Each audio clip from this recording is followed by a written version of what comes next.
Picture a man sitting in a quiet living room on a Tuesday afternoon, the kind of quiet that only comes when the house has been empty for years. On the wall behind him hang photographs of a younger version of himself holding a briefcase, shaking hands with someone in a suit, standing in front of a company car with a grin stretched wide across his face. He looks proud in every single one of them. But as he sits there now, at 79 years old, with a cup of tea gone cold beside him and a stack of unopened mail on the table, he admits something that took him decades to say out loud. He got everything he worked for, and somehow, he still ended up with nothing that really mattered. His name was Gerald, and he grew up in a small Midwestern town where hard work was not just encouraged, it was treated like a religion. His father worked in a factory for 37 years without ever taking a sick day. His mother kept the house spotless and never once complained about the hand she had been dealt. Gerald absorbed all of that. He internalized the idea that worth was measured in output, that love looked like provision, and that success would eventually explain itself in a language everyone could understand. By the time he turned 24 and landed his first real corporate job, Gerald was already running toward a finish line he had never actually chosen for himself. He just assumed it was the right one because everyone around him was running in the same direction. He married at 27, a woman named Patricia who had a laugh that could fill a room and a patience that seemed to have no ceiling. They had 2 children by the time Gerald turned 32, a boy and a girl who arrived into a household where their father was already beginning to disappear into the rhythms of ambition. Gerald told himself he was doing it for them. Every late night at the office, every missed school play, every vacation that got cut short because of a work call was filed away under the category of sacrifice. And sacrifice, in his mind, had always been a noble thing. It had never occurred to him that the people he was sacrificing for might have preferred his presence over his productivity, his laughter over his paychecks, his eyes over his achievements.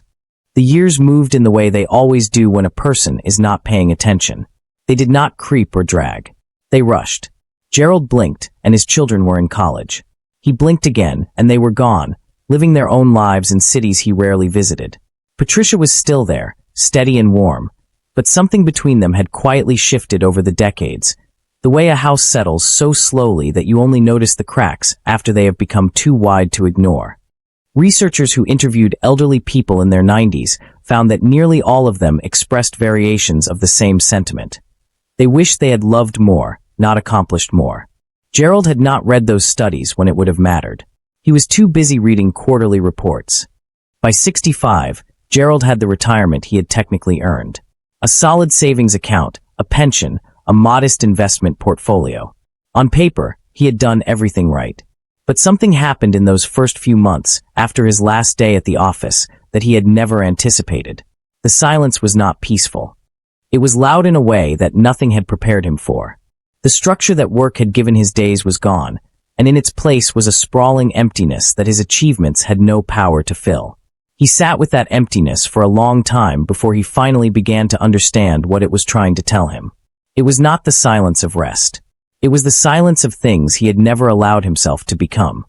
Gerald began to look back, not with bitterness exactly, but with the kind of clear-eyed honesty that only distance makes possible. He thought about the years in his 30s and 40s when his health had begun sending quiet signals that he routinely ignored. The back pain he medicated instead of investigated. The elevated blood pressure readings his doctor flagged twice a year that he acknowledged with a nod, and then forgot by the time he reached the parking lot. The weight that crept up slowly and then all at once. Researchers and retirement advisors consistently find that retirees who neglected their physical health during their working years spend their retirement constrained by the very body they pushed too hard for too long. Gerald was living that reality now, and it reshaped how he thought about every hour he had spent at a desk when he could have been moving, breathing, and taking care of the only vehicle he would ever truly own. The financial picture told a complicated story too. Gerald had saved, yes, but he had also made decisions that eroded far more than he had realized at the time. Financial experts and elderly retirees consistently flag claiming Social Security at the earliest possible age as one of the most costly mistakes a person can make, yet roughly 30% of Americans take that option at 62. Gerald had been one of them. He had been eager to stop, eager to have something arrive in his account each month that felt like proof that the long stretch of labor had been worth it. He had not run the numbers carefully enough to understand what waiting even a few additional years would have meant in the long run. He had not thought about inflation eating into a fixed income, or about how healthcare costs would expand in ways that felt almost punitive. There was also the matter of what Gerald now called the invisible tax on his time, the hours and years he had spent worrying. Gerontologist Carl Pillemer, who interviewed 1,500 people over 65 as part of a landmark study, found that the elderly deeply regret the time they spent worrying about things that never happened or that were entirely beyond their control. Gerald had been a world-class worrier. He worried about projects, promotions, what colleagues thought of him, whether his children were making the right choices, whether the stock market would cooperate. He had spent enormous stretches of his life in a kind of low-grade mental emergency that drained energy and stole presence without ever producing a single useful outcome. Looking back, he could see that the worry had never once solved anything. It had only robbed him of the moments that were actually happening. His relationship with Patricia came into sharper focus the older he got. They had stayed together, and he was grateful for that. But he was also honest with himself about what staying together had looked like across the decades. They had coexisted more than they had connected. There were years when an entire week could pass, and they had not had a single real conversation, not the kind where both people are genuinely present and genuinely listening. Researchers studying elderly couples found that the choice of a life partner is one of the most consequential decisions a human being ever makes, and that many people, looking back from their later years, feel they took that partnership far less seriously than it deserved. Gerald had treated his marriage like a stable background condition, rather than a living thing that needed tending. He had watered his career obsessively, and wondered why everything else had grown uneven. He also thought about the trips he had never taken. Patricia had mentioned Italy for years. She had a folder on the kitchen shelf, filled with magazine clippings of Amalfi Coast sunsets and Roman piazzas, a folder that sat there for so long it started to curl at the edges. Gerald had always said they would go when things calmed down, when the kids were older, when the big project was done, when they had more saved. Elderly people in study after study expressed deep regret about the travel they postponed, noting that by the time retirement arrived, health limitations had changed what was possible, and the version of themselves who would have fully savored those experiences was already gone. They never made it to Italy. Patricia was diagnosed with a mobility condition at 71 that made long travel uncomfortable, and the folder with the magazine clippings eventually ended up in a recycling bin during a house clear-out. Gerald still thought about it. What made Gerald's story so recognizable was not that it was extraordinary. It was that it was ordinary in the most devastating possible way. He was not alone in the patterns he had fallen into.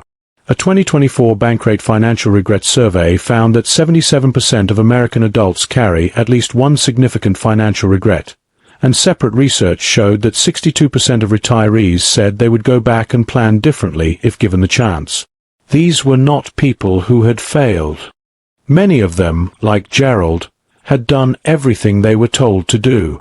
They had followed the script that their culture handed them, and arrived at the end of the working chapter to discover that the script had left out some essential pages. The pages about what it actually means to be well. The pages about why time is a currency that cannot be earned back. He started talking about this openly after he turned 75, which was itself a kind of turning point. He had a health scare that year, a cardiac event that was serious enough to require hospitalization, but not serious enough to be immediately fatal, which turned out to be one of the great clarifying experiences of his life.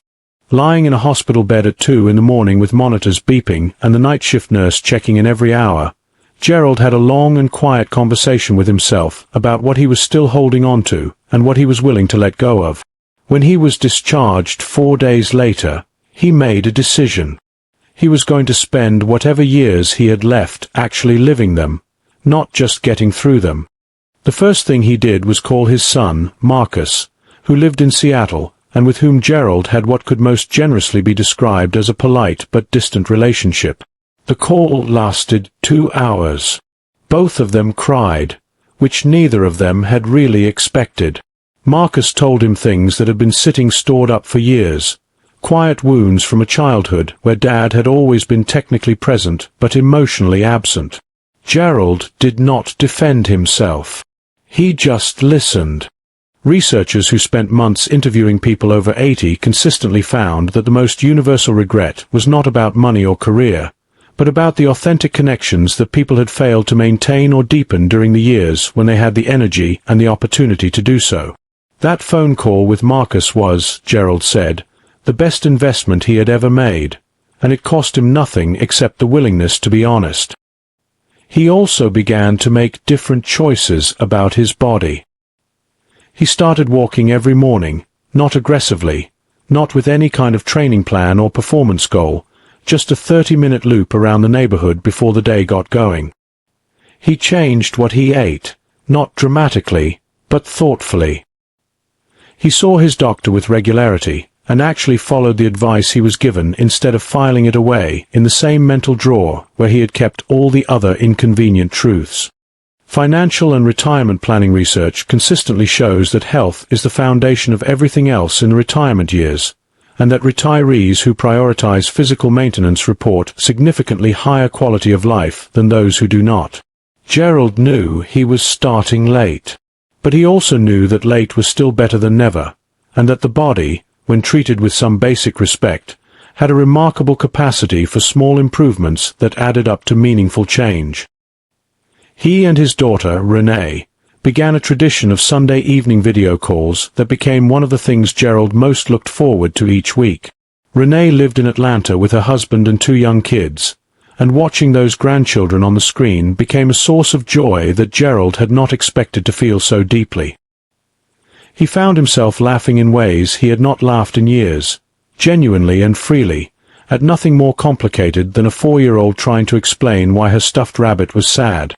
According to people interviewed in their 90s about what gave their lives meaning in retrospect, the overwhelming consensus was that small, consistent moments spent with the people they loved were what the heart returned to again and again, not the professional milestones, not the material possessions, not the status. Gerald was learning this late, but he was learning it. One of the pieces of advice Gerald gave most urgently to anyone who would listen was this: do not let your identity live entirely inside your job title. He had made that mistake so completely and so thoroughly that when the job title disappeared, he had briefly not known who he was without it. The corporate ladder he had climbed had felt like the whole mountain, and standing at the top of it with no particular place to go next had been disorienting in a way that nothing had prepared him for. Retirement surveys reveal that many people who retire without cultivating outside identities, hobbies, and communities beyond the workplace struggle significantly in the transition, often experiencing forms of purposelessness and social isolation that take years to work through. Gerald had been completely unprepared for the identity vacuum, and he wanted younger people to understand that building a life outside of work was not a luxury or a distraction. It was essential preparation for the person they would eventually become. He also spoke about money with a candor he had never had in his working years. He had been moderately successful financially, but he had made the kinds of mistakes that compound quietly over time.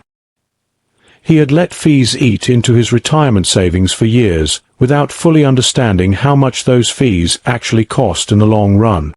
Analysis of investment management costs shows that 1% charged annually on a $1 million portfolio over 30 years amounts to $300,000 in fees, before accounting for the compounding returns on the money that left the portfolio. He had not done that math when it mattered. He had trusted advisors without verifying what their advice was actually costing him, and he wished someone had handed him that calculation when he was 35 and still had time to redirect. The topic of Social Security weighed on him particularly. He had taken it at 62, eager and impatient, and the decision had shaped his financial landscape for nearly 2 decades since. Financial experts note that delaying Social Security is effectively the only inflation-adjusted guaranteed income product still available to most Americans, yet only 10% of claimants wait until age 70 to access their benefits. Gerald understood now, with full clarity, what he had not understood then, that the decision he had made in what felt like a moment of relief had set a lower floor on his income for the rest of his life, a floor that inflation consistently nibbled at and that healthcare costs regularly threatened to push through. He did not want that lesson to belong only to him. Gerald talked about the compounding nature of small decisions over time in a way that only someone looking back from a great distance can. Every morning where he had chosen the desk over the park. Every conversation where he had chosen the phone screen over the person in front of him. Every moment where he had chosen the appearance of success over the reality of connection. None of those individual choices had felt momentous. That was the whole problem. People over 80 who were asked about regret in extensive interviews noted that regret rarely came from single dramatic failures, but from the slow accumulation of small daily choices that gradually pulled a life away from what it could have been. The texture of a life, Gerald said, was built one ordinary Tuesday at a time, and he had spent too many ordinary Tuesdays looking through a windshield instead of through a window. He thought about fear a great deal in his later years. Not the fear of death, which had lost most of its urgency after the hospital stay, but the fear of wasted time, which had become the sharper and more present concern. He thought about the people who were right now in the position he had been in at 40, at 50, at 60, running hard towards something they had been told to want, not yet far enough along to see clearly where the road actually led. Researchers who studied elderly people's deepest regrets found that many had spent years being what they described as too accommodating, confusing self-sacrifice with kindness, and losing decades to quiet resentment born from never honoring their own needs and true desires. Gerald had been one of those people, and the recognition of it had arrived too late to undo the cost, but not too late to pass the knowledge forward. If Gerald could sit down with a younger version of himself, he said he would skip the preamble and go straight to the things that actually mattered. He would say, "Your body is a relationship, not a machine, and relationships require consistent care and honest attention." He would say, "The people who love you are not waiting for the better version of you that you plan to become. They want the version of you that is available right now." He would say, "The work will always ask for more than you can give, and the work will not be at your bedside when the monitors are beeping. None of that is dramatic. All of it is true." Older people who shared their life lessons with researchers expressed with striking consistency that the things they wished they had prioritized were relationships, experiences, and authentic living over worry, accumulation, and the pursuit of status. He would tell his younger self to save earlier, invest more wisely, and read the fine print on every financial product he ever signed.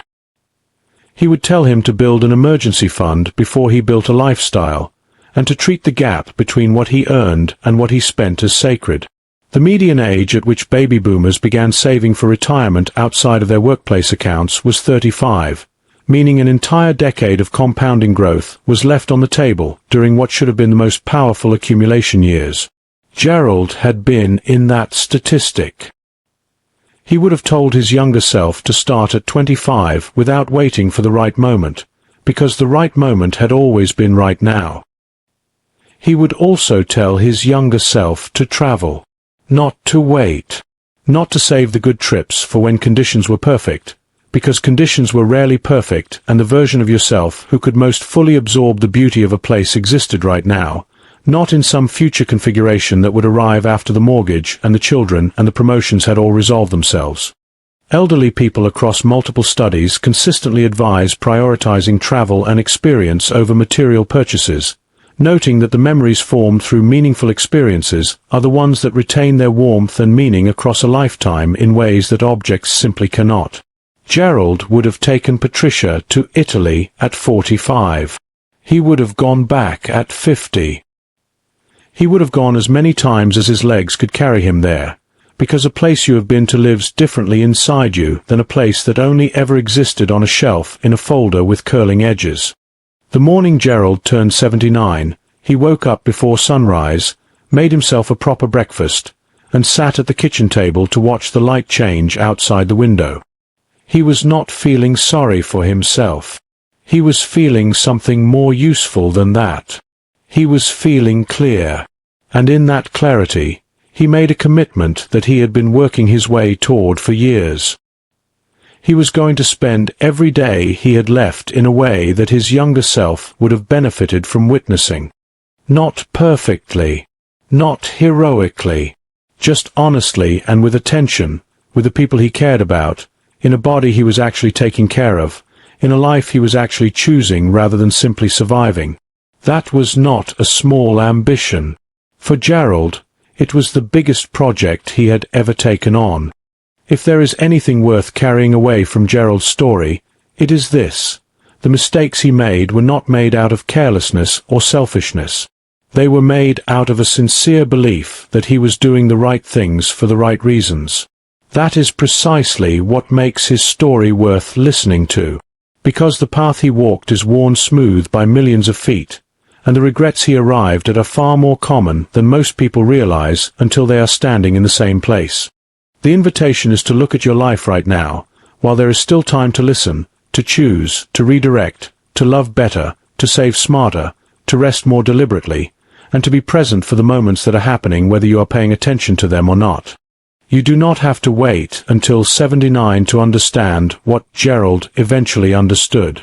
That is precisely the point of him sharing it at all. If any part of this story resonated with you, please share it with someone who needs to hear it, and be sure to subscribe to the channel so you never miss the conversations that matter most.